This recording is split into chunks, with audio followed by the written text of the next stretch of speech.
Hi everyone, it's Michelle and welcome back to the Royal Daily Tea. So today we're going to do something a little bit different. For one, I'm going to be on camera, which is very nerve-wracking, and two, we're going to do an as ever wine taste testing.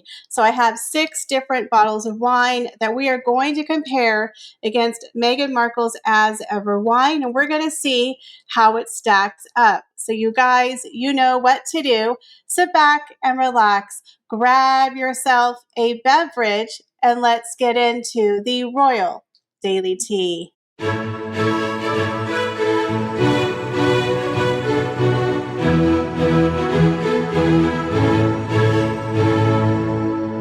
Hi everyone, it's Michelle and welcome back to the Royal Daily Tea. So if you're new here, hi, hello, and welcome.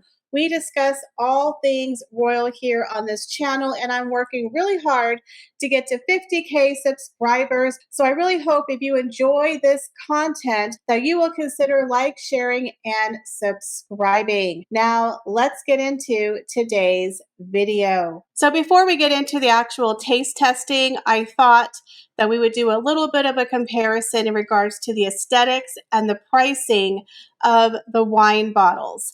So firstly, I actually bought 5 wines and Meghan, so we're going to do 6 wine tastings, not 7. There's going to be 6 wines. But as you see the collection of wine here, Meghan Markle's wine is very, very basic compared to some of the other wines that are very pretty. Some of them are very, very aesthetic, and they look like they're higher quality in the bottle. Secondly, Meghan Markle's wine was the most expensive. Hers was $30 for a bottle of wine. Brad Pitt's wine was only about $22.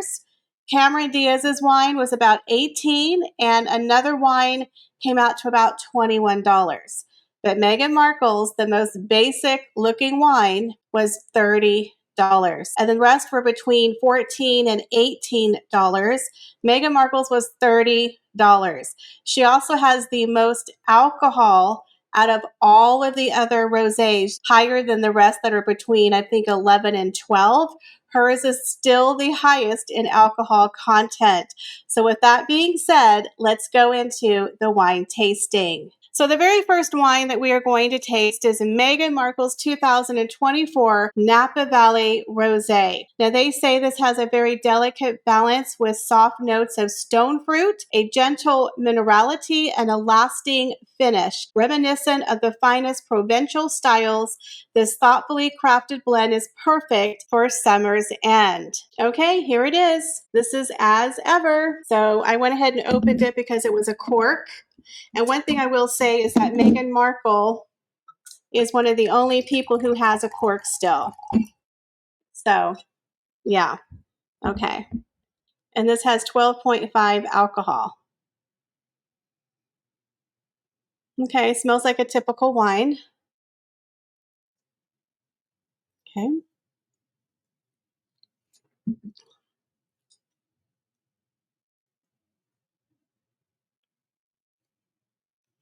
It has no flavor. It tastes like water. Hold on.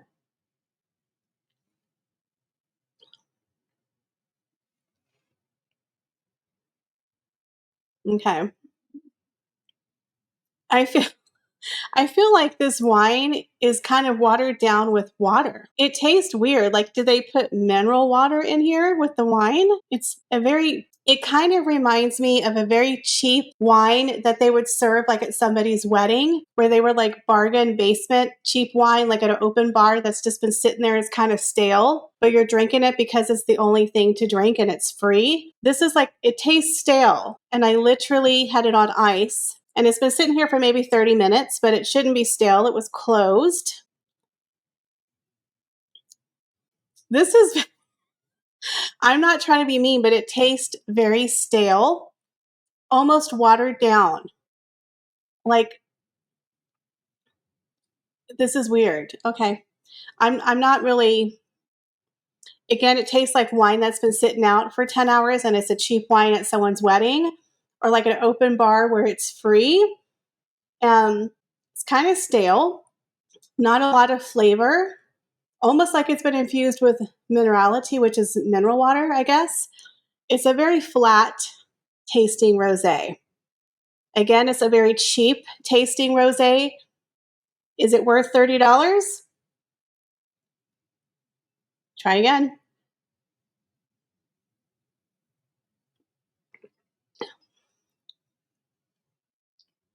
Okay. I mean, it's not bad, but it's not very flavorful. I'm not super impressed right now. It tastes like a cheap wine that you would get at somebody's wedding. That's my take on it. That's my first impression. So we're going to go ahead and bottle this up, and we're going to try another rosé wine. Okay, so the next wine we're going to try is by Cameron Diaz, and it's called Aveline wine or Aveline wine. Now this one is supposed to be low sugar wine. It's a vegan friendly wine. They say that it has organic grapes. It's free from added sugar, artificial colors, and concentrates, and that it tastes light and fresh with notes of melon and zest. And the alcohol level is 12.5. 1% lower than Meghan Markle's, which I believe is 13.5 for her rosé wine. Yeah, Meghan's is 13.5 and Cameron Diaz's is 12.5. So let's go ahead and open up this wine. With the cap on. Good job, Michelle. Okay, let's go ahead and try this wine. Okay, about that much. Going to swirl it around. It smells fruity. Yeah, but it's supposed to be low sugar. Okay, let's test it.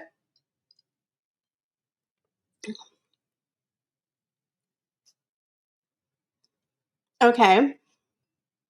This one also doesn't have a ton of flavor, but I think it has a little bit more flavor than Meghan Markle. So let's go ahead and have another sip.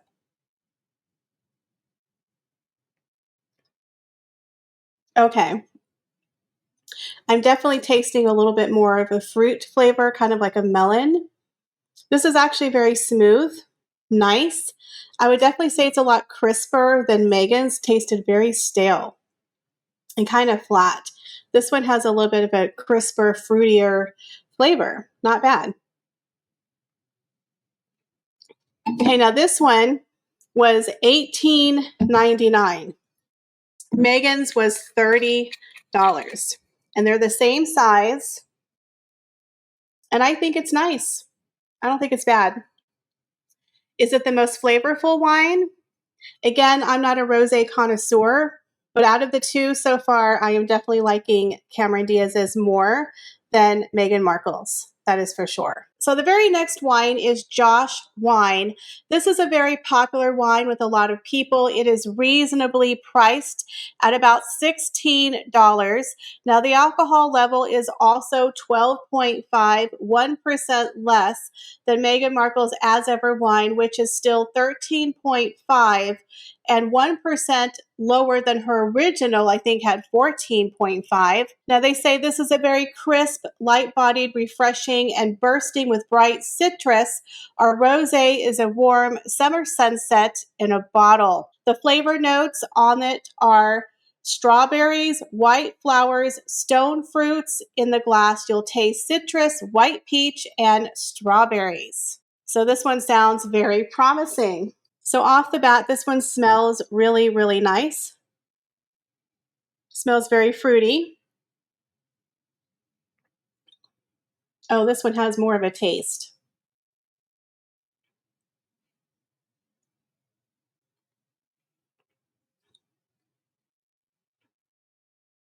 I could taste a little bit more fruit in this one. I don't know if it's exactly strawberries, but it's a lovely wine. I have to say, out of the three so far, this one has the most flavor.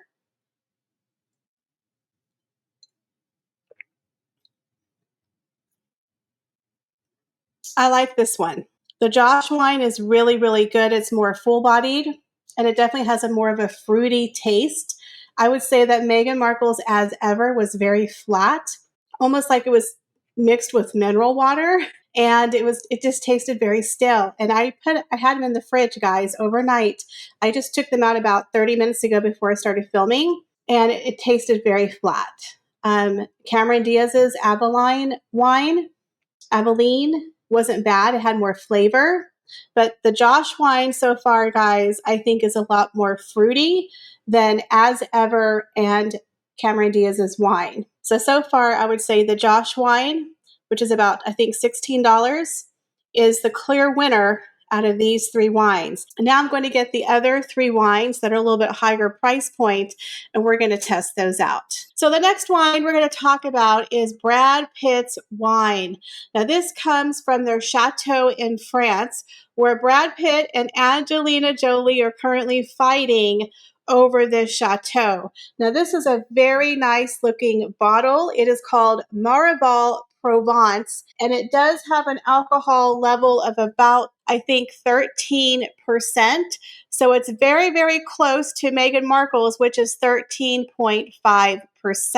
Now the tasting notes says delivers a vibrant and refreshing taste with prominent notes of fresh strawberries, citrus zest, and a delicate floral hints.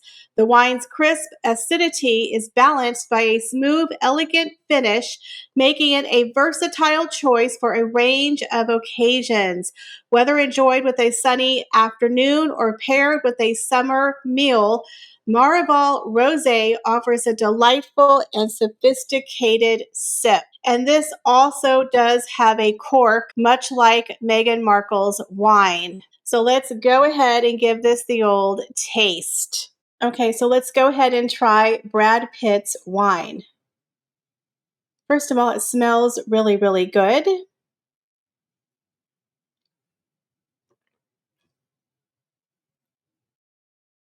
This definitely has more of a flavor than the other wines. Now, this one retails for about $21, $22, and it does come in a really nice shaped bottle. I really do like the shape of the bottle, and this does have a cork. The other ones are all screw top. This one and Meghan Markle's are the only two that had corks, which I really hate corks, by the way. But this one has a cork. It's a nice shaped bottle, about 750 milliliters of wine. So for $22, you really do get your money's worth of wine, and it does actually taste really nice. I have to say, it has a very nice fragrance.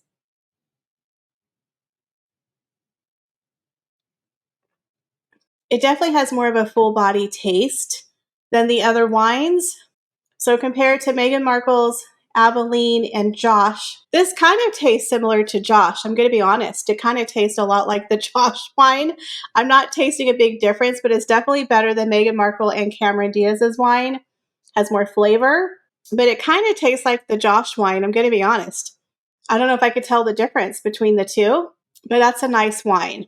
So for $22, not bad. Now this has to be the prettiest bottle of wine. It is from Gerard Bertrand, and it does have around 13% alcohol level, but it is an actual rosé Grenache, meaning it was made differently. The way they process the grapes makes it a rosé Grenache. And I have to tell you, I am very, very impressed with the aesthetic of this bottle. Now, according to the winemaker, they said the various grape varieties are harvested separately, with each of them is just at the right ripeness level. The winemaking process is managed to respect the specific characteristics of the grape varieties and the qualities of the soil. The grapes are harvested mechanically with a built-in sorting system. The grapes are destemmed, cooled down to 8 Celsius, and transferred to the press to extract the rosé wine. Particular attention is paid to the pressing to ensure that only the first quality juice is kept.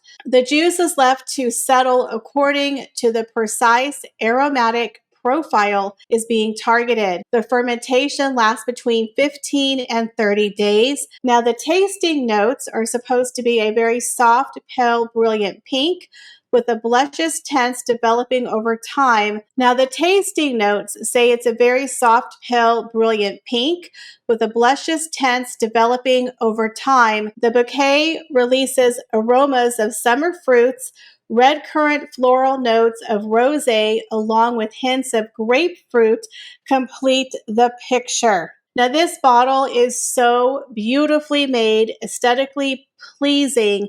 It even has a rose carved into the bottom of the rose bottle. So let's go ahead and give this a taste.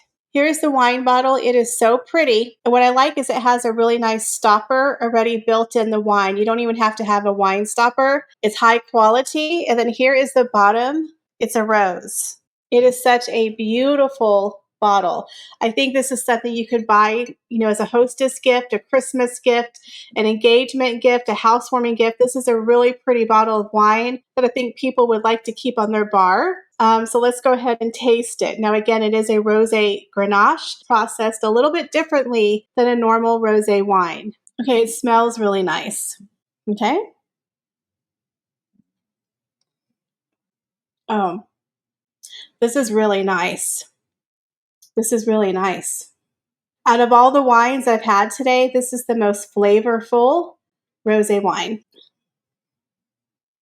I like this one. This is really nice. Wow. I like this one.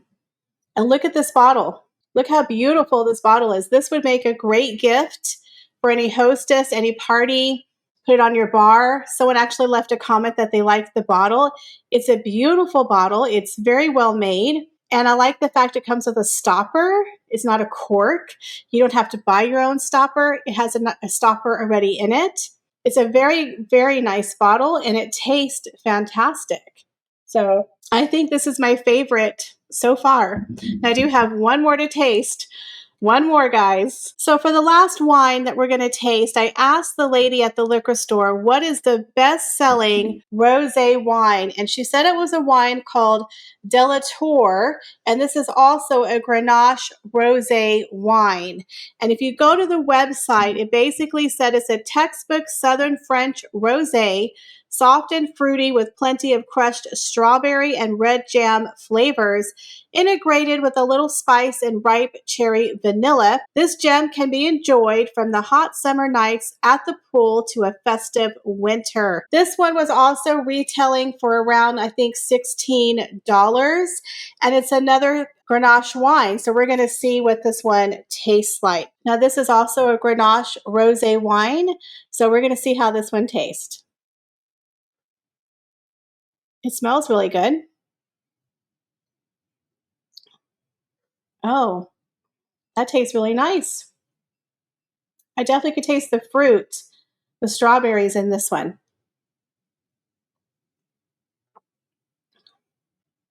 I like this one. I think I'm liking the Grenache rosé wines the best. They have a little bit more flavor, in my opinion, than the other rosés are kind of bland. I'm liking this. Delator. So I'd never heard of this brand before, but the lady says they can't keep it in stock. At Twin Liquor, it's very popular, and I could see why. It's a very good rosé, and I think it's about $16, almost half the price of Meghan Markle's rosé. Meghan Markle's rosé, y'all, tasted like it was watered down. This one's a really nice flavor.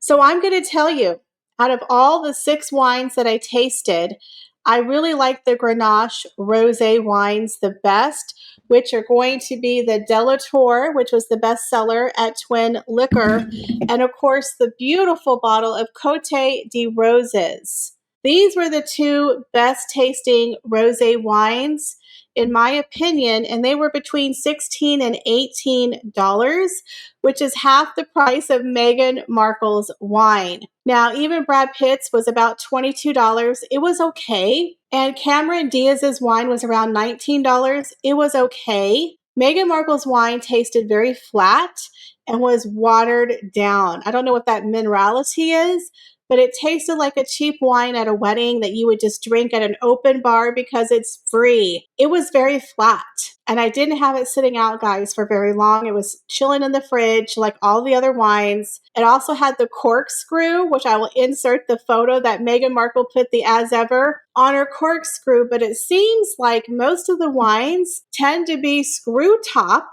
and the classier wines give you their own little cork, the little wine stopper. Nobody wants to deal with corks anymore, so I feel like it's a little old-fashioned. Like Meghan Markle is definitely behind the times when it comes to wine, but her wine, in my opinion, out of all the wines I tasted, was definitely not the best.